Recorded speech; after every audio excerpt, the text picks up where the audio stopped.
What's up, Gulaman? Alright, so ang guide natin for today, no, yung shield boomerang at shield chain. Yan kasi ah may mga questions tayo natatanggap na kung paano binibuild yung high damage na shield boomerang, no. Kasi yung last video natin mataas yung damage, no. Pero dito sa Ubion, no, hindi naman siya ganun kagrabe yung damage ko, no, kasi medyo wala pa akong pang-counter dito sa kalaban na to. Yan, tingnan natin yung damage. Yan, 39k at 79k. Yan. Mabilis naman siyang mamatay, di ba? So, bakit ganun yung damage natin? Ang food buffs natin, yan, meron tayong elemental dito na pa-expired na. Wala pa akong food buffs na kinain bukod sa ito, yung nag-MVP kasi ako kanina, kaya meron akong magic attack plus 200 yan. Ay, may attack pala siya plus 200. Yan. Pero, ang magandang gamitin, yung, alam ko yung juice, di ba? Kung meron kayo nun, gamit kayo nun. Ito. Yan. Original will juice. Kasi meron siyang penetration, di ba? Pero, ang problema lang dito, magic attack din kasi siya. Wala siyang physical attack. Pero meron siyang penetration. Yan. Di ko alam kung ano yung mas maganda sa kanilang gamitin. Pero kasi ako, lagi ko lang siyang ginagamit. No? Pag kasi pinapa-level 10 ko yung aking taste. No? Kasi wala pa siyang level 10 dyan. So, balik tayo sa shield boomerang. Yung equipment sa grinding, no? Syempre yung, ayan, yung pang-grind. Diba? Kahit pang-grind yung gamit natin, maganda yung damage natin. Kasi puro stats ito, no? Yung bigay na ito. Tsaka wala naman dyan yung damage. Siguro kung yung damage na dapat meron ay sa refinement ng shield mo. Kasi shield yung skill. So, dapat mas mataas na refine ng shield, mas mataas yung damage. Siyempre. Yan. Pero, ayan, bakit mas pinili ko mag-shield boomerang kaysa mag-pure build ng shield chain? No? Kasi yung aking equipment ay puro vitality. No? Tulad nitong yung adventurer master armor ko. No? Vitality. Puro vitality sila lahat. At kung F2P ka, syempre, wala kang Zenny masyado para mag-switch ng build unless masipag ka mag-build. Pero ang pero kung gagamit ka ng sacrifice, 'di ba? Mas maganda yung vitality. Yung iba kasi, kung gusto mo talaga mataas na damage ng shield chain, syempre strength na armor set, 'di ba? Yung boots mo dapat strength, no? Vitality 'yan. Tsaka yung accessory ko ay vitality. Yan. Siyempre, pagka mas mataas yung vitality mo, mas mataas yung damage ng shield chain. Punta tayo sa skill, no? Paano ba yung skill ng uh, pang-grind ng shield boomerang at shield chain, no? Siyempre, yan yung sa swordsman, no? Ang importante dyan, eto, no? Para mataas yung regen ng pads mo kung sakaling hindi mo siya kayang matank, no? Pero kahit wala ka nito, okay lang. Yan. Tapos syempre, Magnum Break, no? At least level 1. Pero dahil wala namang ibang paglalagyan, naka-level 5 siya. Yan. Tapos yung sa Crusader, 'di ba? Shield chain yung main weapon, main skill pala. Yan, yung Acer ko ay Empower, 'di ba? Isa pa lang yung nalagyan. Isa ba o dalawa? Dalawa ata, yan. Kaya plus 20%.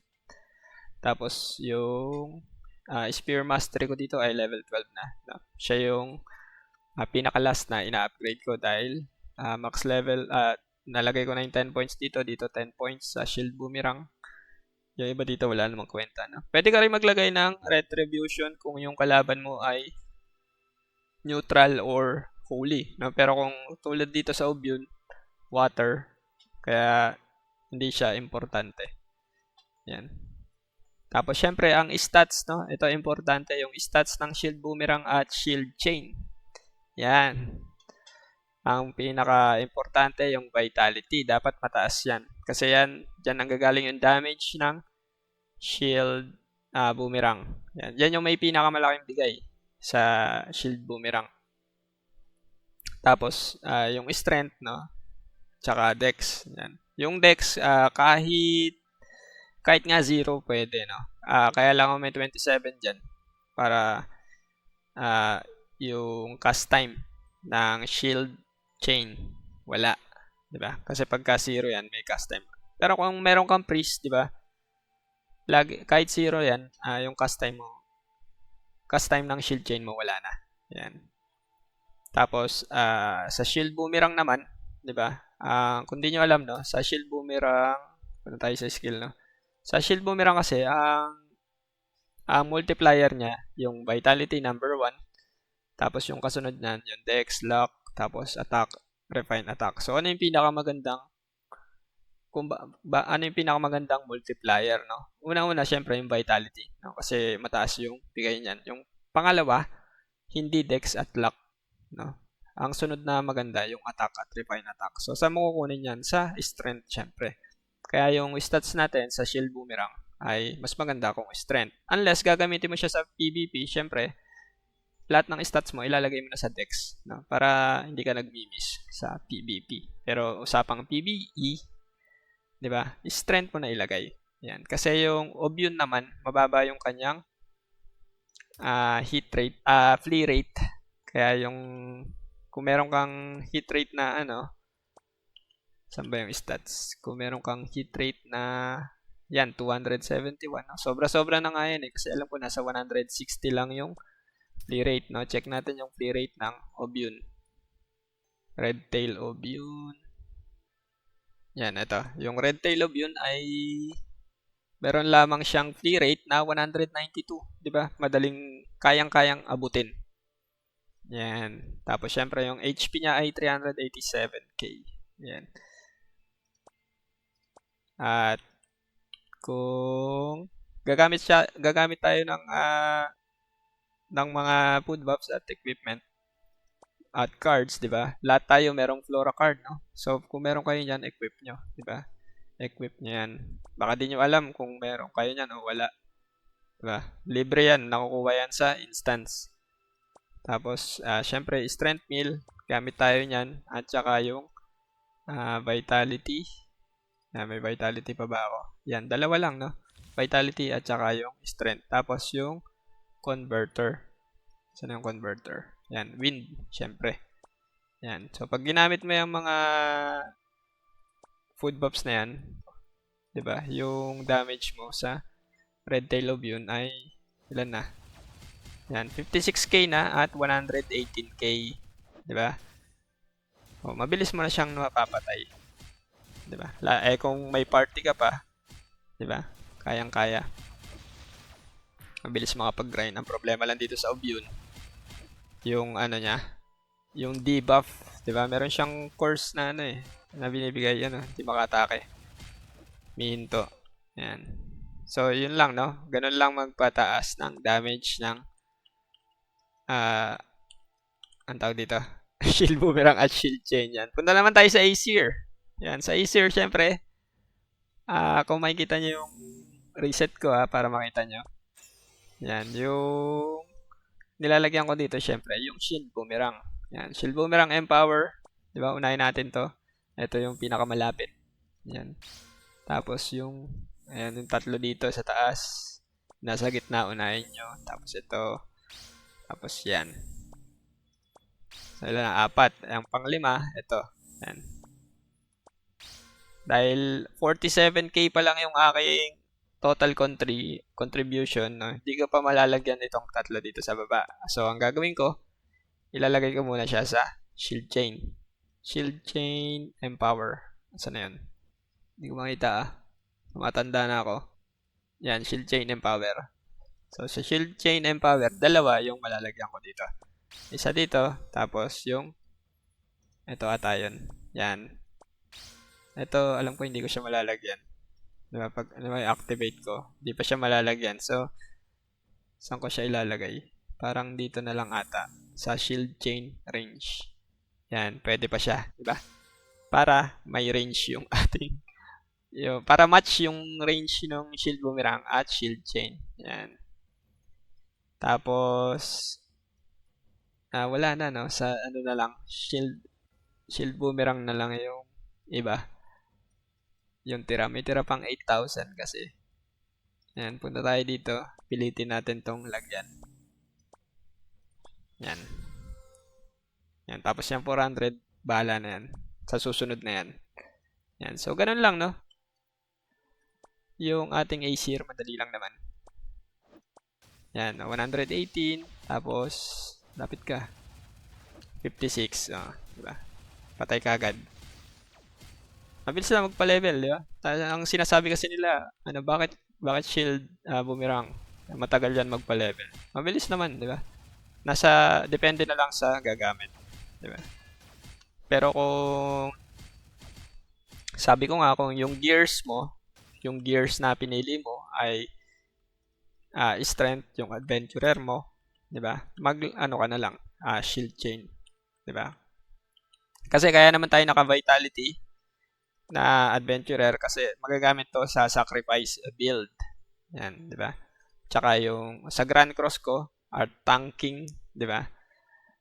Yung Grand Cross kasi, no, yung accessory mo, dapat vitality kasi attack at magic attack ito. Kasi yung ibang build, ibang skill, ibang ibang stat ng gear, ito, attack lang siya, tapos yung isa, lang, magic attack lang, di ba? Ang kailangan natin, yung magic attack at physical attack. Yan, kaya naka-vitality necklace ako. Yan, tapos meron akong video, MVP, solo MVP, sa pinakamahirap na patayin na MVP sa ngayon, na kayang-kayang gawin, kayang-kayang solohin ng Paladin or Crusader or Royal Guard. Yan. So, yun lang, no? For our shield guide. At yan, panoorin natin yung ating MVP.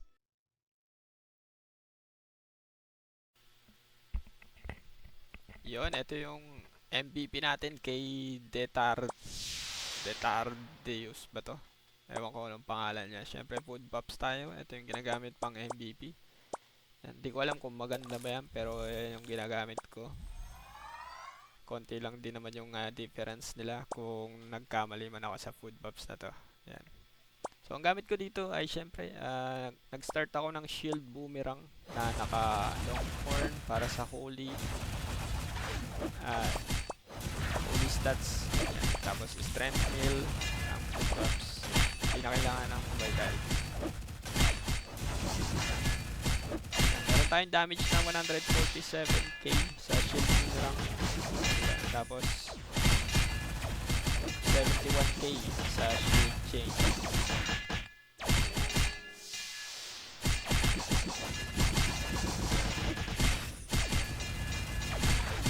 Teka, skip natin. And so dito sa part na to, no, yung pet ko, kailangan ko siyang i-hide para ipang reso sa akin mamaya kung sakali man na mamatay ako. Yan, kasi pakalahati na yung kanyang HP. Pagkalahati na kasi yung HP niya, nagre-rage na yan. Tapos kailangan ko na mag-switch sa Grand Cross kasi pag lumalaki siya, hindi gumagana yung physical attacks. So kailangan mo ng Grand Cross para dun sa magic attack mo. Yan. Yung Grand Cross ko dyan ay 133 yung damage. Tapos, skip route natin.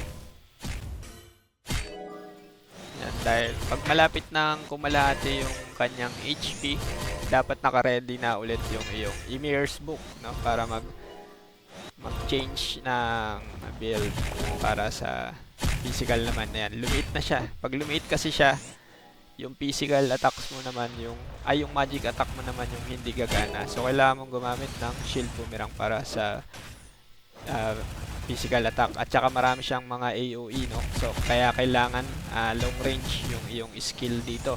Hindi ka pwedeng mag Holy Cross dyan kasi tatamaan ka ng mga AoE niya, no? No? Diba? Nagka-casting siya. Kaya medyo mahirap siyang timingan. Pero ang magandang gawin mo dyan, kung kaya mong i-provoke, yan, nakita nyo, pin-provoke ko, para ma-disrupt yung kanyang casting. Pwede mo yung gawin. Kaya lang, yan, nakita nyo, mahirap siyang gawin. Yan, muntikan pa akong mamatay doon, ha. Yan. alam ko mamamatay ako dito. Kasi may mga nanggugulo, may mga sumasali, nakita nilang kalahati na at mamamatay na. Yan, sumasali sila na hindi naman nila kayang tangkihin. Yan, mamamatay lang kayo dito mga tropa. No? Pang paladin lang to. Sa ngayon, paladin lang ang kayang sumulo ata dito. Yan. You know, namatay ako dyan, di ba? Dahil namatay ako, ngayon ilalabas ko yung aking Obion para i-resurrect ako kaagad. Yan.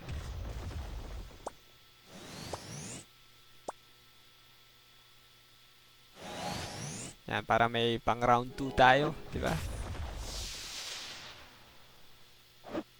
Yan. So dito, ipoprovoke ko na siya, no? Kasi hindi na siya nag-AOE. Kasi mamamatay na siya. Para ma-cancel ko, ma-interrupt ko yung mga, ayan, no? Mga kinakas niya. Kaya lang, nung time kasi na to, hindi ko pa alam na dapat ko siyang gawin. Yan. Kasi ang hirap, no? Nagpo-focus ka sa dodging, tapos magpo-provoke ka, tapos kailangan mo yung distance mo doon sa MVP na to. So, hindi mo siya pwedeng iwan ng AFK, manually mo siya dapat kinakalaban. Ganun siya kahirap gawin, no? So, for 6 minutes, 6 minutes yung inabot, no? Para mapatay ko tong MVP na to. Yan. So, dito, ayan, malapit na siyang mamatay, kaya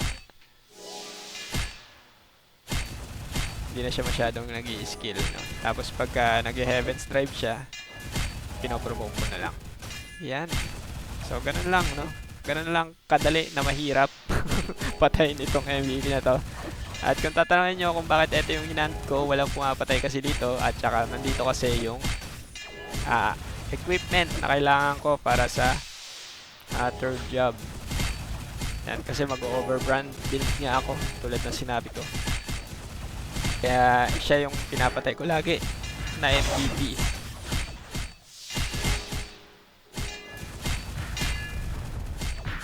Yun. So yun lang, no, for our video. At kita-kits ulit next video. Bye-bye!